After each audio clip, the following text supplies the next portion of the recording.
ইতিমধ্যেই আমাদের সবাই ক্যাম্পাসে চলে গেছে। ক্যাম্পাস বন্ধ হওয়ার কারণে আমাদের মন্দিরের যে সেবায়ত কার্যক্রম ব্যাহত হচ্ছে।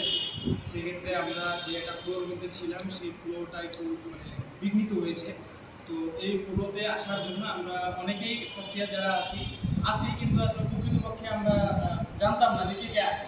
তো এখন যেহেতু মিটিংয়ের মধ্যে আমরা জানতে পারলাম যে অনেকেই আসে, তো এমনভাবে আমরা ডিস্ট্রিবিউট করে দিলে তাহলে আমাদের ক্ষেত্রে সুবিধা হবে। আর দামোদর মাস যেহেতু চলতেছে, সেই ক্ষেত্রে মন্দিরের সেবা পূজার ক্ষেত্রে একজনকে লাগে এবং আদার্স যে মন্দির ঝাড়ু দেওয়া থেকে শুরু করে আপনার হচ্ছে আরও প্রদীপ প্রজ্বলন করার যে প্রস্তুতির যে বিষয়টা আছে, এই জন্য আমাদের হচ্ছে কিছু লোকজনের দরকার। সেই ক্ষেত্রে আমরা ফার্স্ট ইয়ার যারা আছি সুন্দর মতো আমাদের মধ্যে ডিভাইডেড করে নিয়ে আমরা যেন হচ্ছে মন্দিরের সেবা কার্যক্রম সুন্দরভাবে এবং সুষ্ঠুভাবে সম্পন্ন করতে পারি এবং বন্ধের মধ্যেও যেন কোনো রকমের অসুবিধার সৃষ্টি না হয়, সেই জন্য আজকে এই মিটিং দেওয়ার জন্য দাদাদের হচ্ছে প্রতি আমরা কৃতজ্ঞ।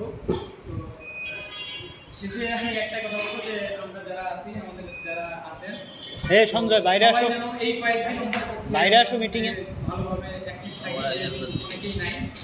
তো সবাইকে ধন্যবাদ।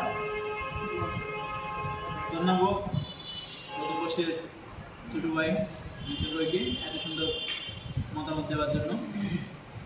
আমি এই পর্যায়ে আমার অনুরোধ জানাচ্ছি প্রথম বর্ষ থেকে